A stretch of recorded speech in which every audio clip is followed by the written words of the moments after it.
Samajwadi party के राष्ट्रीय अध्यक्ष अखिलेश यादव द्वारा गौशालाओं और गोबर को लेकर की गई अमर्यादित टिप्पणी न केवल भारतीय संस्कृति, सनातन परंपरा और करोड़ों गौ भक्तों का अपमान है, बल्कि यह भगवान श्री कृष्ण, नंद बाबा, यदुवंश, किसानों, गोपालकों एवं संपूर्ण सनातन की आस्था पर भी आघात है।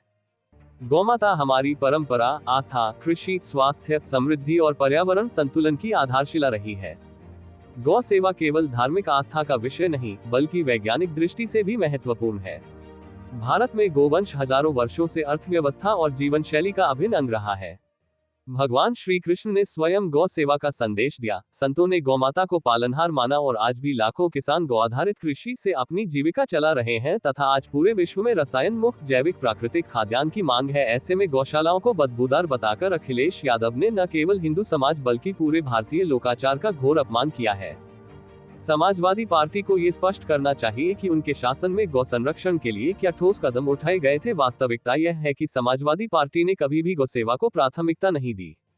इसके विपरीत उत्तर प्रदेश की वर्तमान सरकार और गौ सेवा आयोग गौमाता की रक्षा और संवर्धन के लिए पूरी निष्ठा और पारदर्शिता के साथ कार्य कर रहे हैं। राज्य सरकार ने गौशालाओं के लिए बजट बढ़ाया, नई योजनाएं लागू की, संरक्षित गोवंश की उचित देखभाल सुनिश्चित की और गौ आधारित कृषि को प्रोत्साहित किया। हम समाजवादी पार्टी और उनके नेताओं को स्पष्ट शब्दों में चेतावनी देते हैं कि भारतीय संस्कृति एवं सनातन परंपरा और गौमाता के सम्मान के साथ खिलवाड़ न करें।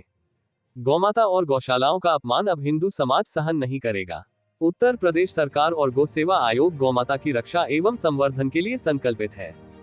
इस अवसर पर मनमोहन गेड़ा, सौरभ मिश्रा, कपिल वर्सैया, विशेषांक तिवारी आदि उपस्थित रहे। अमित कुमार साहू की रिपोर्ट। 2 दिन पूर्व उत्तर प्रदेश के पूर्व मुख्यमंत्री, जो पूरी तरह से गाय, गांव, किसान, खेती से अनभिज्ञ हैं, उन्होंने एक वक्तव्य दिया है कि भारतीय जनता पार्टी को दुर्गंध पसंद है इसलिए गौशालाएं चलाती है और हमें सुगंध पसंद है इसलिए हम इत्र पार्क बनाते हैं। आज उन्होंने जो गाय के प्रति, गोबर के प्रति जो अपमानजनक बात कही है, इससे पूरा यदुवंश, भगवान कृष्ण, भगवान बलराम से जुड़े हुए सारे दुनिया के लोग इस बात से उनके इस वक्तव्य की निंदा करते हैं।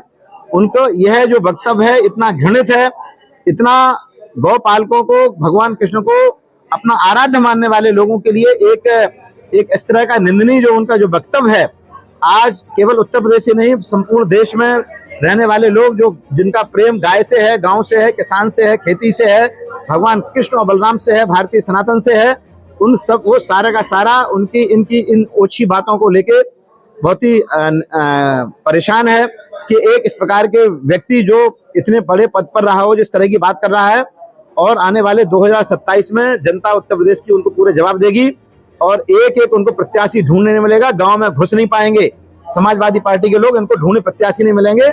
और पूज्य योगी जी के नेतृत्व में, पूज्य हमारे देश के माननीय यशस्वी प्रधानमंत्री के नेतृत्व में पूरे उत्तर प्रदेश और संपूर्ण देश में गौ आधारित खेती, गौ संरक्षण, गौ संवर्धन, गाय का दूध, घी, दही को लेके और गौमूत्र, गोबर को लेके हम एक इस प्रकार का एक कार्यक्रम सरकार के द्वारा चलाया जा रहा है कि किसान गौ आधारित खेती करेगा, बच्चों को जहर मुक्त भोजन मिलेगा, बच्चे गाय का दूध पिएंगे, गाय का प्रमोशन किया जा रहा है, गौवंश का संरक्षण किया जा रहा है।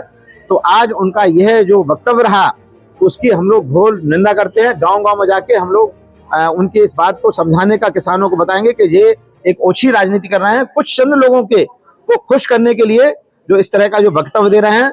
2027 आते आते तक समाजवादी पार्टी का सूपड़ा साफ हो जाएगा।